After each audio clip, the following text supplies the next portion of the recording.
Designing infographics for social media promotions. So before we begin discussing that, it's very important to know why these are important.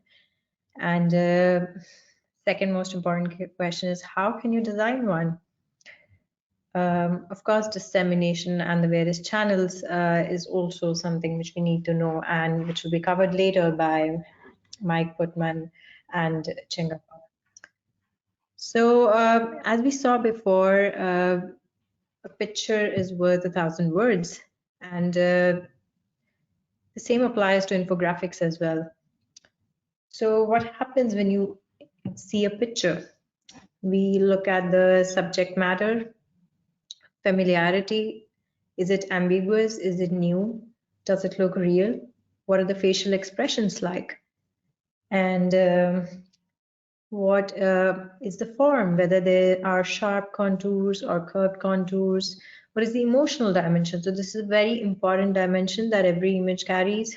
What is the balance, and does it cause any kind of arousal in the viewer? So basically you look at the broad structure, and then you also look at the content of any picture, and then you go into the specifics. And this is the pathway, largely the subcortical areas which deal with processing of this information. And human beings are wired to have a precognitive rapid assessment of the environment based on certain gross elements of an image, which is at the core of human survival. So the kind of impact that an image can have is unmatched, and these can elicit an effective response even when they are insufficient for basic cognitive judgments. Even when you do not recognize an image, it can have a massive impact. So one has to be very careful how they design their infographic, and this has a greater importance in the current times when we have moved beyond academic libraries. If you look at the articles related to social media, the number is skyrocketing, and it's going up over the years. I'm sure 2000 would have been much higher. So infographics are important because they convey the message better, and you can also disseminate it rapidly in real time on social media platforms. They are very effective means of communication, and with wide dissemination, they and the kind of impact which generally an image carries, they have a huge translative potential, which means that it can lead to change in practice and change in behavior of individuals who are viewing it. And most importantly, we talked at length about altmetrics and the importance of visibility of the research that is being conducted. And infographics have an important role there as well, because images which posts which have images typically do better with higher altmetrics scores than those without. So the key is to design a good infographic lies in, it depends, where are you creating the infographic for? Is it for social media or is it for scholarly manuscripts? It may be slightly different. And when I say infographics, then I would also in brief touch upon the various kind of images which you can use alongside your social media posts. Although it would not qualify exactly like an infographic, but sometimes with posts you can use images to have a larger impact with your research. So what works typically for social media, it's simple, and I'm sure all of you are aware of this. You can use facial expressions, pets, curved contours. So typically curved contours, they look better than sharp or pointed edges. If you're using pictures, then you can be mindful of that if you're trying to convey a particular emotion, and there is obviously a role of context and culture. So there are 6 key emotions. Often people use images, GIF, short videos to promote alongside their research, and you have to be mindful of the kind of emotion which you are delivering through your image, because that is the impact that it can have. And these are very powerful stimuli for motivation, so including reading through your paper or talking about it and thinking deeply about it. But these can also have negative impacts. So there's some kind of pictures which you should particularly avoid, especially if you're using these to disseminate on social media platforms like fearful or angry faces or an ambiguous stunt. You don't want your viewers to be confused. And also things which are highly novel or are largely unfamiliar. Like if you are an immunologist and you want to talk about a new disease which was described, and you start talking about all the receptors and pathways, so it's Greek and Latin to everyone. So you don't want to just sound intelligent, but you also want to convey the key message. And obviously the images should not lack realism, and they should also avoid sharp borders. So if you're using a square, try to use a square with curved borders. So this is the key while designing your infographic, which we will see further in a few slides. Implications for practice, as we saw the other day, viewing images have a direct impact on emotional processing. And therefore, art for healthcare facilities or art used for promoting research or any kind of scientific information must be very carefully selected, because your patients are also out there on Twitter and social media platforms, and you don't want the message to get lost. And this is an example of how an image can change your mood or the impact an image can have on the way you're thinking. Like some images can cause high arousal and also have high valence, while some have low valence and low arousal, while some would have low valence with high arousal. So choose your images carefully, because when you go through each of these, the emotions that you go through are very different. So valence, which we just saw, can range from pleasant to positive, negative, and unpleasant. And arousal can be calming or soothing to exciting or agitating. And dominance can be large figure to small figure. So try to use restorative images, images which have a pleasant effect, or images which lead to cognitive ease. And usually, while processing an image, the prime response is global cues. People don't really go into detail. So try to have images which have large icons and large objects and a few small ones. So you need to have a good balance between emotional impact with the aesthetic value. So what are the sources for creating infographics for your promotions? You can use a picture from your article itself, which is the best case scenario, because you don't have to make any effort. Just go and click on the article and get it there. Or you can use a Creative Commons images online. So for social media promotions, it is okay to use them. But you can also create your own, which is the best situation that can be, because they can be attractive and there's no copyright infringement. So we've dealt with copyright infringement in great detail, and we've learned that there's a blurred distinction between copyright of images which are in Creative Commons, and there's so many images flooding the internet. So it's always good to use those in the commons and still acknowledge the source. And it's the best situation really if you can make your own images. Another platform is Pablo. This is by Buffer, and you will learn more about Buffer later today in the last talk. But anyhow, this is one of the platforms which I really like to get images, especially if I want to use them on social media, because it's very easy to use and you get very wide collection of lovely pictures.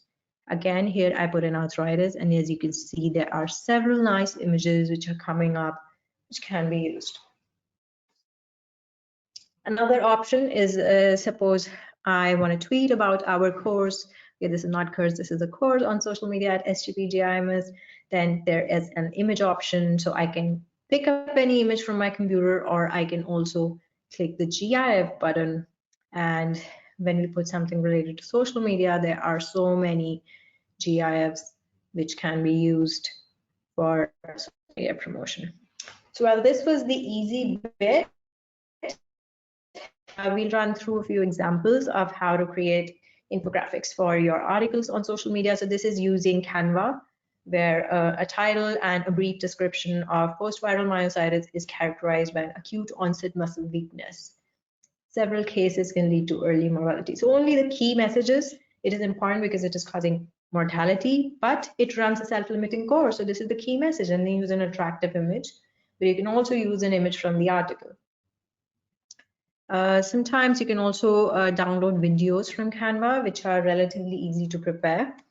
And an example is this one, just to make your post attractive if you're trying to push up the altmetric scores for your articles. This is another one on IgG4-related hypophysitis treated with rituximab. I hope this is not too much of Greek and Latin to the other people here, but here again, a catchy image and hypophysitis, so it's lighting up this region, and it talks about it's been increasingly described and estimated to account between 5% to 41%. So on Twitter, you can use up to 3 to 4 images, so you can create many of these with different key messages for one manuscript and then use them for promotions. So this was about posting on social media platforms, but if you are preparing infographics for a scholarly article, then maybe it will be slightly more tedious, and also you need to be more focused and have greater content. So here you can use any of the freeware. You could use Microsoft PowerPoint, which anyways most of the people have, or you can again use Canva or Pablo. And while designing an infographic, the overriding principles are that the content needs to be condensed into the most concise possible format, because less is more. You can't deliver too much information through an infographic. So always try to be concise and try to put in things, graphs and tables or anything text which is self-explanatory. And of course, we try to use graphs and flowcharts. This is a very nice infographic that you can see here. The Indian states with the most COVID cases, and a very nice map depicting a clear demarcation between the various territories where the incident cases are high. And then they have also used these boxes to show areas which have the highest number of cases. And then you have date, and then you have a graded diagram. So this is how a good infographic is. And with regard to design, ideally the font use should be uniform. There should be no crowding, and if you respect symmetry, then it's great. And there are color schemas, which typically color schemes which go well. So you should try to pair such colors together rather than use random ones. So this is another nice infographic which I got from the BBC website. So personal protective equipment for health staff handling COVID patients. So here they show a human figure and then eye protection. So they clearly depict all the components of PPE and also a descriptive sentence with regard to each of these. And this is an example of how one should not design an infographic. It should not be crowded or with very sharp borders, or use colors which just don't go well together with the eyes, or you use so many different fonts that it starts hurting the eyes. So this is a prime example of how you should not design an infographic. Now, when you're designing infographics for published articles which you intend to publish, then it can be more challenging because of the scientific content which you need to choose. You have to identify the best content for the infographic, because most people are likely to look at the title, the abstract, and the infographic. So it is ideal if you can include the objectives and key messages, include a few figures which convey the main message of the manuscript, and add future directions which gives the viewer an option to think about it and ideate and wonder what the importance is. So this is an example of an infographic on, because the COVID times there was a lot of discussion about hydroxychloroquine and sudden cardiac death. And this can carry important implications for clinical practice in rheumatic disease, because hydroxychloroquine is like our bread and butter. We use it in all arthritis patients. So here, this manuscript reviewed a lot of literature related to hydroxychloroquine and COVID and HCQ in general in rheumatic diseases vis-a-vis rheumatic diseases with COVID. So as we see here, so many people were talking about all this, but there are clearly some positive effects, minor positive effects. It's a dotted line which shows some positive effects, but there are a lot of negative effects of hydroxychloroquine in COVID. So these icons are bigger. As you can see, they are in red. It's a bright red and it is bold. While then another category is hydroxychloroquine and rheumatic diseases, where we have a bold green arrow as compared with this one. So through these icons and shapes, which are very easy to create using Microsoft PowerPoint, you're conveying very important messages. And then a point-wise distribution of the negative effects that we can talk about. And then with regard to rheumatic diseases and COVID, there is no data. So this figure very well summarizes, together with the percentages, what is the exact risk, especially the risk of prolonged QTC, which is nearly 20 to 30%, which is highlighted here. And then we say that use of hydroxychloroquine in COVID-19 is of questionable safety due to prolonged QTC, and then administration of hydroxychloroquine can reduce the risk of cardiovascular disease in rheumatic diseases. But the safety and utility in the setting of COVID-19 in rheumatic diseases is still unknown. So this is an infographic created in Microsoft PowerPoint, and sometimes you can use a mix of figures. If you have conducted a survey-based study, you can just download your figures from surveymonkey.com, which sometimes gives you a lot of flexibility. So you can change the type of graph you want. So the same question can have many different kind of graphs, and you can also change the color of the bars, and you can also choose what you want on display, the legends and the labels. So this is an example of an infographic on an article where we asked authors how they would like to promote their articles. And these were authors of articles in the Journal of Rheumatology. So this is the key methods followed by survey results. As you can see, the results occupy the largest part of the infographic. And then because there's so many different messages which we want to deliver, we divide it into A, B, C, and D. And as you can see here, a lot of people wanted to design infographics or visual abstracts. Well, video abstracts was less preferred, and voice abstracts, again, not so much. And these are the novel insights from this paper. So looking at the infographic, the viewer should get an overall idea of what your paper was all about. You can also use Microsoft Office for creating nice figures for infographics, and you can bunch up all those figures together for your visual abstract. This is another example, especially if you have subscribed to the latest version of Microsoft PowerPoint, you may get some of these fancy diagrams, and which are easy to create. And this is another one where you can use SurveyMonkey, and sometimes SurveyMonkey related diagrams may need special editing, and it's good to mix them with PowerPoint to for better diagrams. And if you're drawing a pathogenesis diagram, then it may be really difficult at times and can be time consuming as well. So Canva is a great tool for that as well, where you can draw and various shapes, and then you can add colors. There's also an option of gradient, and then you can edit each of these. And the idea of creating these smaller ones, you can just create one of them and then paste multiple and rearrange them. So overall, this figure, I would say, would take something between 30 minutes to an hour, which is reasonable for a manuscript where there is a very challenging idea that you're trying to communicate.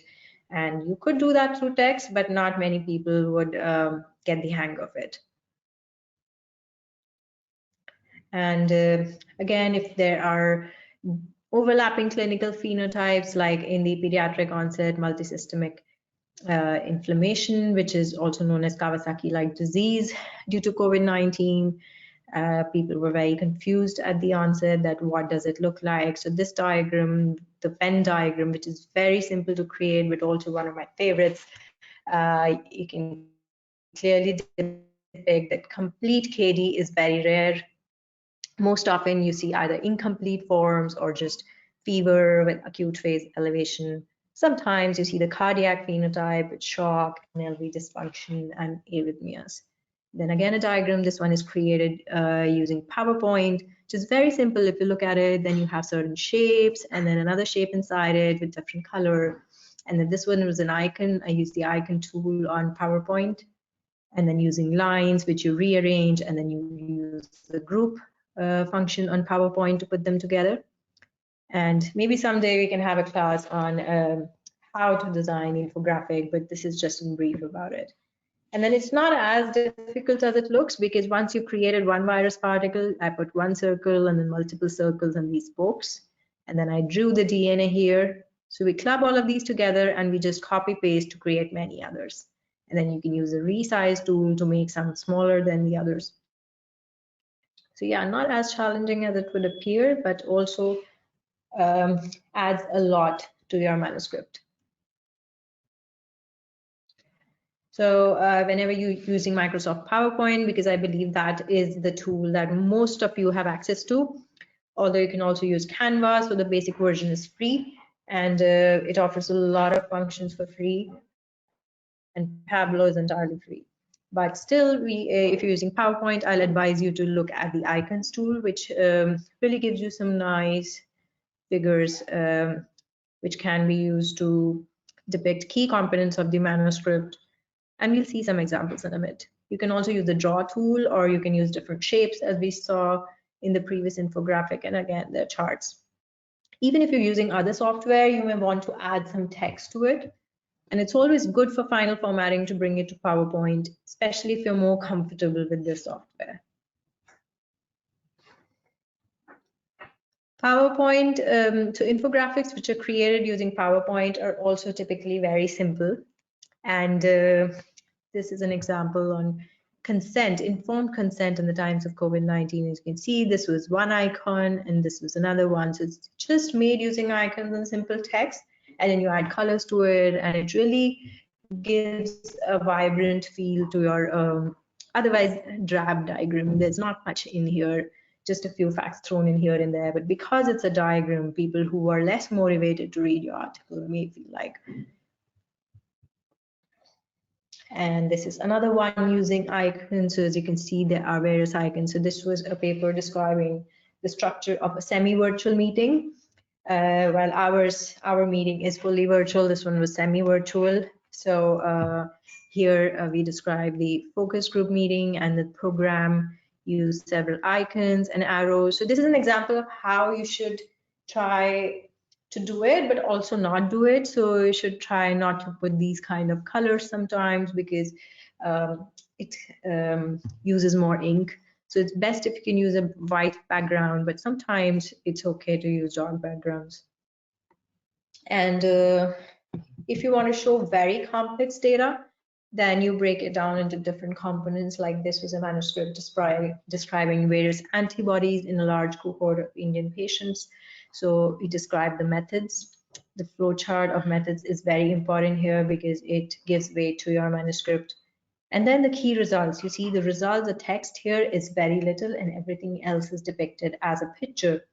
And since there are different antibodies, you show what percentage were they, and then here we are also depicting the overlap between different antibodies. So normally if you were to describe this in text, you will need several paragraphs, and then to describe the overlap, maybe you will need some tables. While with one Venn diagram, you have depicted all of that right in here. And it's also giving you the relative proportions that you can clearly say, yeah, Jovan is very common. Yeah, MDA5 is slightly less common. And oh, this SAE is very rare. So you know, it gives you the global picture. And at the same time, it also shows you the overlap between various antibody subsets. And then this is another diagram created using PowerPoint, and then some patient pictures to depict the clinical phenotype. So to conclude, infographics are an impactful, quick, and efficient means of communication. And they increase altmetric attention scores as well, which gives them greater importance, and attention to design and content is very important while designing them. And always try to keep copyright infringement at bay. So try to create your own infographics wherever possible and highlight only the key messages, maybe the objectives if suitable, and directions for the future, apart from the results, of course. So this brings us to the end of session 1.